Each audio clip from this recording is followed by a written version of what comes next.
सबसे बड़ा प्रॉब्लम ये है कि अभी बहुत ज़्यादा गैप होने की वजह से स्टडी का हैबिट नहीं है। आपको ऐसा नहीं करना है कि सारे चैप्टर्स कंप्लीट करने की कोशिश करना है। कॉन्सेप्ट अगर क्लियर नहीं हुआ तो आपका लेक्चर देख के कोई फायदा नहीं है। देखो यहाँ पे आपका लेवल 3 टाइप का हो सकता है। रिवीजन आप 3 तरीके से कर सकते हो। तो रीनीट तो हुआ नहीं, बस आप सभी का टाइम वेस्ट ही हुआ। और नीट 2025 के लिए बस अभी 9 मंथ्स के अराउंड ही बचा हुआ है। और अगर आपको नीट क्रैक करना है तो ये 9 मंथ्स का आपको परफेक्ट यूज करना जरूरी है, जिसके लिए अभी आपको एक परफेक्ट रीस्टार्ट की जरूरत है, जिसके अकॉर्डिंग आप अच्छे से प्रिपरेशन करोगे और नीट क्रैक कर पाओगे। और ध्यान रहे अभी आपका टारगेट 680 प्लस से कम बिल्कुल नहीं होना चाहिए, क्योंकि नेक्स्ट ईयर का कट ऑफ और भी हाई होने के चांसेस है। तो आपको इतने मार्क्स तो किसी भी हाल में लेके आना ही है। अब उसी के साथ अगर मैं बात करूँ स्टार्ट कैसे करना है, तो यहाँ पे ना 2 तरह के स्टूडेंट थे जो रीनीट के लिए वेट कर रहे थे। एक तो वो जो लोग का 500 से कम स्कोर आ रहे थे, 0 या फिर 100 या फिर 200 जितने भी हो उस टाइप के स्टूडेंट, और दूसरे टाइप के वो स्टूडेंट जो 500 या फिर 600 स्कोर कर रहे थे। तो दोनों टाइप के स्टूडेंट इसको फॉलो कर सकते हैं आराम से। ठीक है, अगर आप बिल्कुल 0 से प्रिपरेशन करना चाहते हो तो आगे आपको बताता हूँ कैसे करना है। तो अभी आपको सबसे पहले तो सिलेबस एनालिसिस करना है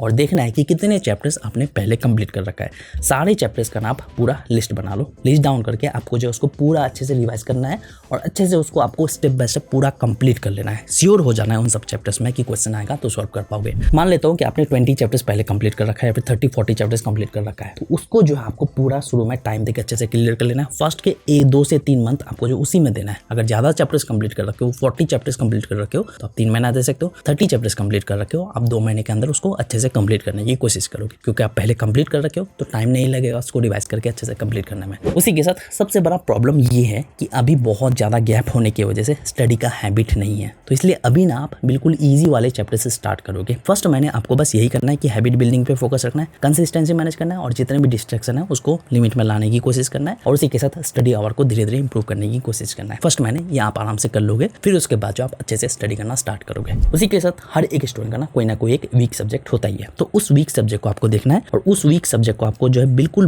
बेसिक से स्टार्ट करना है। बेसिक्स वाले चैप्टर्स पहले अच्छे से कंप्लीट कर लोगे, फिर स्टेप बाय स्टेप उसमें आपको इंप्रूवमेंट करने की कोशिश करना है। तो मैंने हर एक सब्जेक्ट के लिए ना ऑलरेडी वीडियो बना रखा है कि कैसे पढ़ना है, क्या करना है, बिल्कुल 0 से कैसे स्टार्ट कर सकते हो। उस वीडियो को जाके देख सकते हो, लिंक डिस्क्रिप्शन में मिल जाएगा। उसी के साथ एक इंपॉर्टेंट चीज बता दूं, अभी आपको जो है ना 7 मंथ्स के अंदर पूरा सिलेबस कंप्लीट करने की कोशिश करना है, ताकि बाद के 2 महीने आप पूरा रिवीजन पे फोकस कर पाओ। बट अभी आपको जो है ज्यादा फोकस रखना है 65 से लेके 70 चैप्टर्स पे, हाई वेटेज टाइप के चैप्टर्स पे। आपको ऐसा नहीं करना है कि सारे चैप्टर्स कंप्लीट करने की कोशिश करना है। शुरू के 200 डेज में आपको जो है इतने चैप्टर्स पूरा अच्छे से कंप्लीट कर लेना है। इतने चैप्टर्स अगर अच्छे से कंप्लीट कर लेते हो तो आपका नीट क्रैक करने के पॉसिबिलिटीज ऑलरेडी बढ़ जाएगा। तो ये आप शुरू में कर लोगे, फिर बाकी वाले चैप्टर्स बाकी वाले टाइम पे करोगे। टोटल अभी आपके पास 270 डेज के अराउंड है। नेक्स्ट आपको मैं बता दूं कि आपको ये सारी चीजें करना ही है रेगुलर बेसिस पे, वीकली बेसिस पे। पहला तो आपको लेक्चर में अच्छे से आपका कॉन्सेप्ट बिल्डिंग पे फोकस रखना है। कॉन्सेप्ट अगर क्लियर नहीं हुआ तो आपका लेक्चर देख के कोई फायदा नहीं है। उसी के साथ एनसीईआरटी मिस नहीं करना है। एनसीईआरटी आपको 2 to 3 टाइम्स रीडिंग मारना जरूरी है। 4 टाइम्स रीडिंग मारोगे ज्यादा बेटर रहेगा। उसी के साथ नोट्स आपको बनाना जरूरी है। शॉर्ट नोट्स और लॉन्ग नोट्स दोनों ही बनाना है, जो आपको कोचिंग की तरफ से पीडीएफ प्रोवाइड किया जाएगा, उससे इंस्पायर्ड होकर आपको जो अपने अकॉर्डिंग नोट्स बनाना है। क्वेश्चन प्रैक्टिस की अगर मैं बात करूं तो क्वेश्चन प्रैक्टिस आपको क्वालिटी वाले क्वेश्चन प्रैक्टिस करना ही है।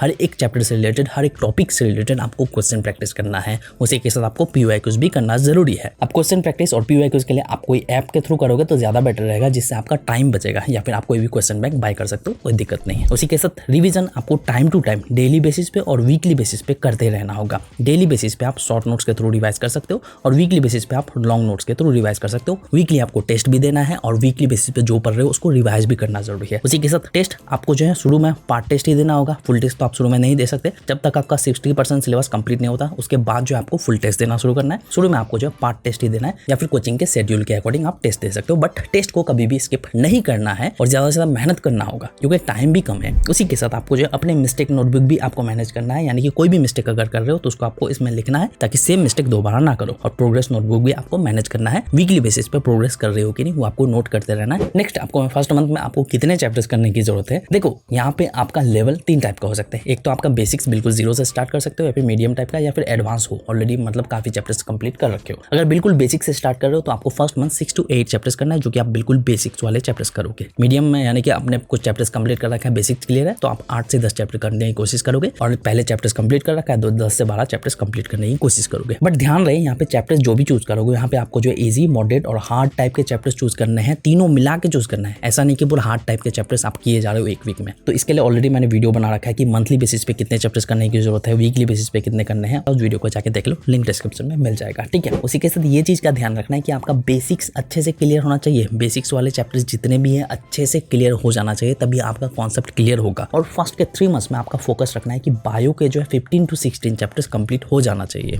और आपका 5th and 6th मंथ जो है आपको फोकस रखना है फिजिक्स एंड केमिस्ट्री पे मैक्सिमम फोकस रखना है। फिजिक्स केमिस्ट्री के मैक्सिमम चैप्टर्स ऑलमोस्ट कंप्लीट हो जाना चाहिए, ताकि लास्ट के जो 1 महीना बचेगा उस मंथ में आप पूरा बायोलॉजी पे फोकस कर पाओ। उसके बाद जो आप रिवीजन स्टार्ट कर दो। अब लास्ट के 2 मंथ्स में आपको क्या करना है, देखो यहाँ पे अगर आपने कोई चैप्टर्स इनकम्प्लीट है या फिर कुछ चैप्टर्स आपके मिस हो गए तो उन सब चैप्टर्स को आप कंप्लीट करने की कोशिश करोगे। उसी के साथ आपका मैक्सिमम फोकस रहेगा रिवीजन पे। रिवीजन आप 3 तरीके से कर सकते हो। पहला तो आप नोट्स के थ्रू कर सकते हो, या फिर आप रिवीजन के लिए शॉर्ट टाइप के वीडियोस को देख सकते हो, या फिर आप जो है टेस्ट एंड क्वेश्चन प्रैक्टिस के थ्रू भी रिवाइज कर सकते हो। यानी कि अगर आप कोई क्वेश्चन सॉल्व नहीं कर पाए तो क्यों नहीं कर पाए, उस क्वेश्चन से रिलेटेड टॉपिक को आप टॉपिक वाइज रिवीजन कर सकते हो। उसी के साथ अगर मैं टेस्ट की बात करूँ, टेस्ट आपको वीकली बेसिस पे देना ही है, या फिर 1 से 2 दे सकते हो वीकली बेसिस पे, ठीक है। या फिर आप जो है कोचिंग के शेड्यूल के अकॉर्डिंग आप टेस्ट दे सकते हो, बट टेस्ट कभी भी स्किप नहीं करना है। लास्ट टाइम पे तो बहुत ज्यादा इंपॉर्टेंट है, और सबसे ज्यादा जरूरी है कि आपको टेस्ट को एनालाइज करना है, देखना है कि आप कितने स्कोर कर रहे हो। कम अगर स्कोर कर रहे हो, मिस्टेक कर रहे हो, तो क्यों कर रहे हो। उन मिस्टेक को आपको जो मिस्टेक नोटबुक में लिखना है और उन सब मिस्टेक्स पे काम करना है। कहीं पे कुछ भी टॉपिक अगर भूल चुके हो, गलती की, तो उस टॉपिक को अच्छे से दोबारा से क्लियर करना जरूरी है। कोई भी पॉइंट आपका मिस नहीं होना चाहिए। लास्ट के 2 महीने बहुत ज्यादा इंपॉर्टेंट होते हैं। और क्वेश्चन प्रैक्टिस की बात करूं तो आपको जो है क्वालिटी वाले क्वेश्चन प्रैक्टिस करना है लास्ट के 2 महीने में, यानी कि जो क्वेश्चंस आने के पॉसिबिलिटीज हैं उन टाइप के क्वेश्चंस को प्रैक्टिस करना है। उसके बाद अगर मैं फाइनली स्टडी की बात करूं तो आपको तो लेक्चर देखना ही है। लेक्चर के देखने के साथ साथ आपको जो नोट्स के लिए बुलेट पॉइंट्स भी लिख लेना है, ताकि आप बाद में नोट्स बना पाओ। इसके बाद आपको जो है सॉल्व एग्जांपल्स देखना है, या फिर आपको जो क्वेश्चन प्रैक्टिस करना है जो आपको कोचिंग की तरफ से प्रोवाइड किए जाएंगे। 10 से 12 क्वेश्चन प्रैक्टिस करना है। फिर उसके बाद जो आपको एनसीईआरटी रीडिंग मारना है, और एनसीईआरटी रीडिंग मारने के दौरान ही आपको जो नोट्स बना लेना है। उसके बाद आपको जो क्वेश्चन प्रैक्टिस एंड पीवाई कुछ करना है, और उसको अच्छे से एनालाइज करना है। कोई क्वेश्चन अगर सॉल्व नहीं कर पाए, उस क्वेश्चन से रिलेटेड टॉपिक को आपको जो है दोबारा रिवाइज करना है। रिवीजन करना इंपॉर्टेंट है। रिवीजन करने के बाद सोने से पहले 10 से 15 मिनट देके आपको जो है पूरे दिन में जो भी पढ़े उसको रिवाइज करना है। और अगर आपका कोई बैकलॉग लग जाता है, बैकलॉग को कैसे मैनेज कर सकते हो उसके लिए एक वीडियो आ जाएगा, उसको देख लेना। तो कुछ इस तरह से अभी आपको पढ़ना है। मेहनत बहुत ज्यादा करना होगा। ऑलरेडी अगर आपने पहले चैप्टर्स कंप्लीट कर रखा है तो आपके लिए एक एडवांटेज रहेगा, आप आराम से नीट क्रैक कर पाओगे, कोई दिक्कत नहीं होगा। बिल्कुल अगर 0 से स्टार्ट कर रहे हो तब भी आप इसको फॉलो करके नीट क्रैक कर सकते हो, बट टोटली डिपेंड करता है आपके ऊपर कि आप कितना मेहनत करते हो। नीट से रिलेटेड और वीडियोस मेरे चैनल पे मिल जाएगा, जाके चेकआउट कर सकते हो। बस मिलते हैं नेक्स्ट वीडियो के साथ।